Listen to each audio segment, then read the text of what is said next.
Hello everyone and welcome to Building ThrillSeekers Island, episode 3.5. This is a extra bit of content because it's only 8 minutes and it's only building one building and then copying it to the other side.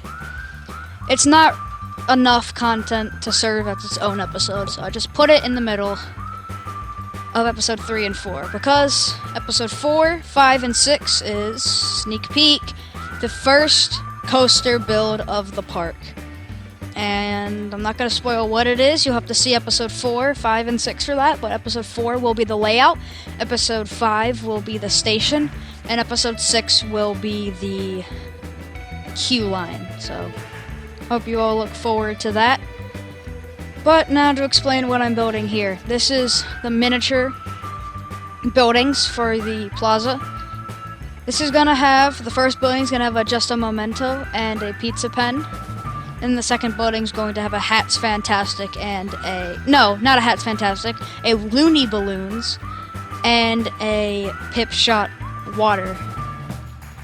The reason it's kind of lame drink stand and a food stand is because I want the guests to be able, logically, if you're coming to this park and you're like, I want to get pizza and water to begin the day, it gives you a chance to explore the park and find other food options besides just going to the main plaza and being like, I'll just have what's there.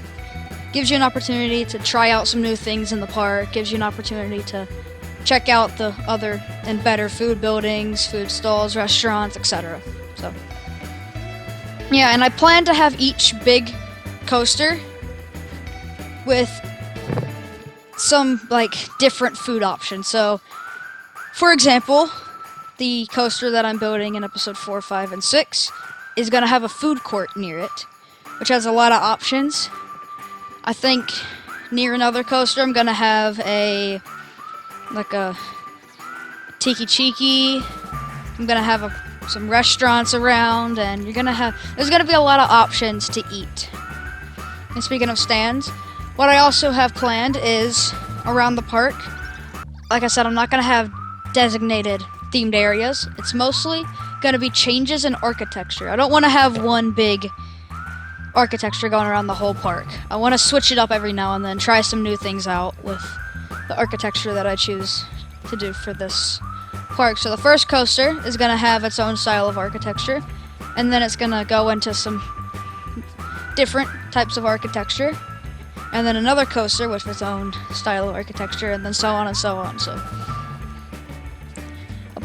it gives you a little bit more stuff to look at as you go on. You're not just looking at the same old buildings over and over. Get a nice change in pace, change in stuff, and change in food too. So there's gonna be a lot of Pip Shot Waters around the park, a lot of Pip Shot Water vending machines, because of course you want to have water. That's one of the big things in the theme park, is that they sell a lot of water so that you're hydrated and ready to go and don't feel miserable as you're walking around the park, so you go to more rides and have more fun. But yeah, this is again a smaller building. I'm adding the detailing with the Qin Dynasty, or Qin Dynasty, I don't know what it says. King Dynasty pieces, or my second favorite, I guess, poles in the game, besides the panel poles. So I use the panel poles a lot throughout this park, and I'm gonna try not to use it throughout the whole park, but I don't know, they kind of just fit with anything. That's why I really like to use them. Now I'm adding the extra detail to the smaller building. Since it's a lot smaller, I wanted to add a little bit more detail, a little bit more subtle detailing, like this cast stone support thing, column, yeah, around this building. You don't see that a lot in the other building, but it's here in this one. And there, now I'm putting the other, copying it and then moving it to the other side, so it's replicated on both sides but with different stands. Instead of having two different looking buildings. I like to just repeat the same buildings. Not because I'm lazy, a little bit because I'm lazy, but I don't know, kind of, it fits the theme well instead of having look over there and see different building, look over there and see different building. I don't know, I could try doing that in my next park, but for this one, I think it's fine looking at both the buildings and them looking the same. Yeah, see, I put the Pip Shot water and the Looney Balloons in the second building, and then a pizza pen and the just a memento, not momentum. So now I don't know what I'm doing. I'm just kind of standing, doing nothing, just watching the guests. I guess come to the stands.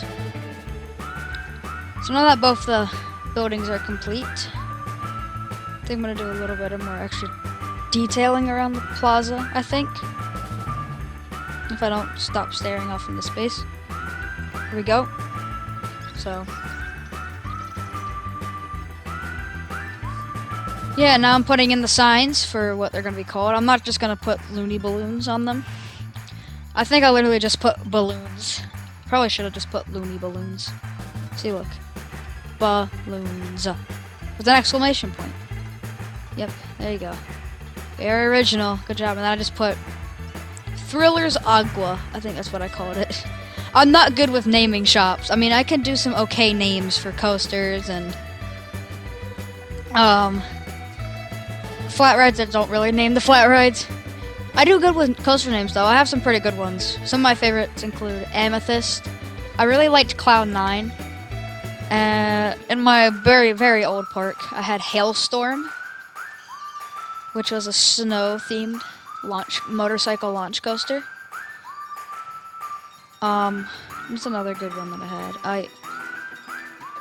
I had Raven's Flight. That was a good one because of the story. I had Enchantment. Taraka was a good one when it came to the whole theme of the tropical paradise, and that was a tropical bird. And it was an invert, so the coaster name that I came up with for the coaster that I'm doing in part 4, 5, and 6, I thought has a really good story, really good theme, and it's a really good name. But now I'm just adding in the extra detailing, the fences, so the guests don't wander off into the grass. Yeah, I don't want the grass being messed up because the grass is nice. So this did not work. I tried to put the barriers there, so you just walk on in through that way, but they just walk through the barriers. Why are they called barriers if you can't go through them? If you can go through them. I don't know, someone needs to explain that to me, why the barriers are the way they are, and they don't stop the guests from walking through them. I think I ended up just deleting them in the end. Might have done that off camera, but we are reaching the end of this little extra bit of content. Hope you guys enjoyed this, and I hope you are excited for the next episode, which is the first coaster in the park. And with all that being said, hope you guys enjoyed this episode. Please like, subscribe, comment, all that, and I will see you all next time. Peace.